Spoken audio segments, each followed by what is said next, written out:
The SEC versus Ripple case is still ongoing and both sides want to win. And the SEC has just come up with a new idea. What are they doing now? And what else could follow soon? Stay tuned till the end of the video to find out. But first, we are giving away 50 XRP coins at the end of the month. All you need to do is to like the video, subscribe, and comment your thoughts on XRP in the comments section. Welcome back XRP Army.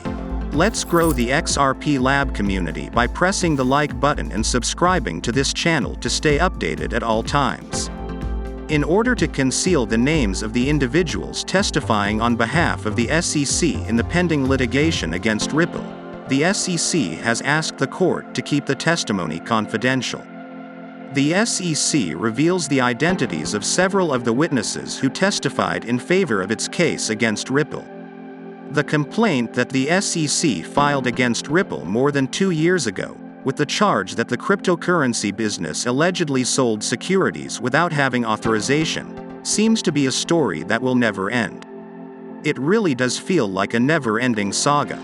Ripple had been leaning toward a good resolution of this long-standing dispute prior to the accumulation of a few points in its favor over the course of the most recent weeks. The most significant piece of information, and one that seemed likely to be the final blow to end the dispute in its favor, was the decision by the judge who is handling the case, Sarah Net Byrne, to reject the SEC motion that demanded that certain testimony favorable to Ripple not be considered. This was the news that seemed likely to be the final blow to end the dispute in its favor. One of them was that of a former SEC executive himself, who had given a speech a few years ago in which he described cryptocurrencies as non-securities, thus bringing down the whole castle of accusations built by the SEC against the cryptocurrency company. Another one of them was that of a former SEC executive who had worked for the SEC. But the US regulator does not appear to want to give up the fight and is doing everything in their power to lengthen the process. This makes it appear as though they are trying to stonewall, similar to the effort that was made in July to block the testimony of 1,700 XRP token holders who wanted to testify on behalf of the cryptocurrency company. In a similar manner, it sought to have the motion that Ripple had submitted to avail itself of video documentary evidence that was inherent in the matter that was the subject of the litigation declared null and void. Despite the fact that Judge Net Byrne agreed with Ripple in both cases once again, the SEC is not giving up and has now filed a new motion to seal testimony in its favor in order to protect the identity of the witnesses themselves. This is because the SEC believes that the testimony contains sensitive information. By the way, did you know about these news? Let us know in the comment section down below. According to the SEC, failing to keep these testimonies confidential could put the witnesses at risk of being harassed by Ripple's many supporters. However, at most, this appeared to be yet another attempt to stretch the process out of proportion while waiting for some news or evidence to come along that could reverse the course of the trial, which at this point looks increasingly likely to be favorable to Ripple. The history of the SEC opposition to Ripple is not the first instance of an admittedly unfriendly attitude of the agency that oversees the US stock exchange towards cryptocurrencies. In this particular instance, the SEC has opposed Ripple. Gary Gensler, who serves as the company's chairman, has maintained for a long time that cryptocurrencies should be categorized as either securities or commodities, depending on the type of cryptocurrency. Because of the nature of Bitcoin, for instance, it can be categorized as a commodity and a factor. Because of this, Gensler contends that the industry should be regulated, and that it should continue to be subject to the laws that have been established for any other kind of financial security. In this regard, the founder of crypto law, John Deaton, went into the merits of the SEC lawsuit against Ripple 2 days ago, arguing that the authority that regulates the US stock exchange is wrong in its lawsuit against Ripple precisely because XRP would not be a security, but rather be considered a commodity, similar to Ethereum, for example. John Deaton went into the merits of the SEC lawsuit against Ripple. Grayscale, a fund that has purportedly been unsuccessfully filing for a spot ETF on Bitcoin for some time, as have approximately 20 other issuers, is the plaintiff in a recent complaint that was filed against Gensler and the SEC. This case was filed very recently.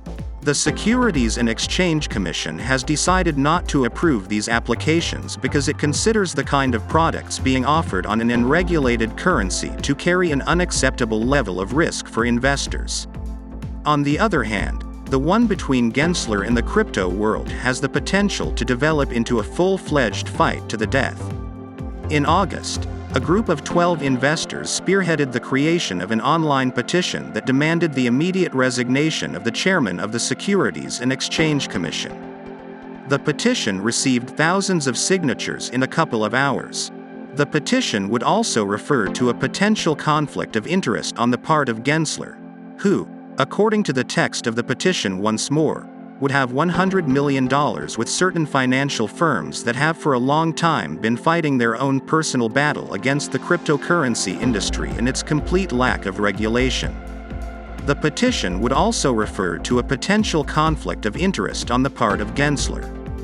But the question of whether or not the cryptocurrency industry should be regulated is a highly contentious one, and one on which the cryptocurrency industry itself has for a long time been demanding action from the authorities. This action, however, has been having a difficult time getting off the ground, despite the fact that in some countries in recent months we have seen some interesting developments in this regard, as is the case with South Korea. It is possible that South Korea could soon have a market that is entirely lawful and regulated for digital assets in the same way that the country's traditional market operates.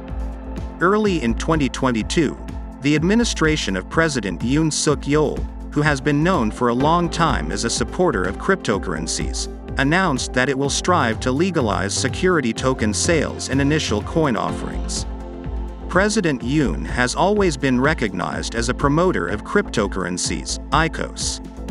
During his time on the campaign trail, the current president made numerous references to the importance of establishing a market for cryptocurrencies, as well as passing ad hoc regulations to govern the industry, in order to ensure that it is both legitimate and safe. The news, which might be interpreted as a consequence of a changed environment toward the crypto world in the country, arrived in the most recent days. Cryptocurrencies are now being viewed in a more favorable light. It is a partnership between the city of Busan in South Korea and FTX, which is a cryptocurrency derivatives exchange, with the goal of establishing something of a cryptocurrency and blockchain hub in the city. Do you agree that it could become really interesting soon? If yes, then make sure to like this video. Even Japan is reportedly well advanced on new crypto regulation, and in March, the Virtual Assets Regulatory Authority, VARA, in Dubai approved the first and precise regulation of digital assets in a city that looks set to increasingly become a world center for crypto assets. Even Japan is reportedly well advanced on new crypto regulation.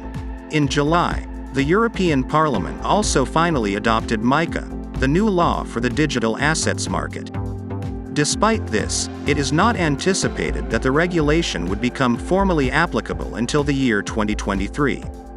Despite the fact that Biden issued an executive order 2 months ago specifically to push Congress to legislate on the sector and also push to explore the possible implications and possibilities of implementing a blueprint for a new digital dollar, the United States continues to delay precise regulation of the sector. This is despite the fact that Biden issued the order specifically to push Congress to legislate on the sector. What do you think about these news? What will happen next? Let us know in the comment section. Subscribe and give us a thumbs up, and make sure to comment your thoughts on XRP in the comments section. Thank you so much for watching. See you in the next video. And before you go, there are 2 videos waiting for you at the end of this video. Make sure to watch those. Have a good one. Kindly note that prices of cryptocurrencies frequently change, so by the time you watch this video, it might have changed to a whole new value. The information provided in this video does not constitute investment advice, financial advice, trading advice, or any other sort of advice, and you should not treat any of the content as such. The content in this video is for educational purposes only and hence should not be considered financial advice. Do conduct your due diligence and consult your financial advisor before making any investment decisions.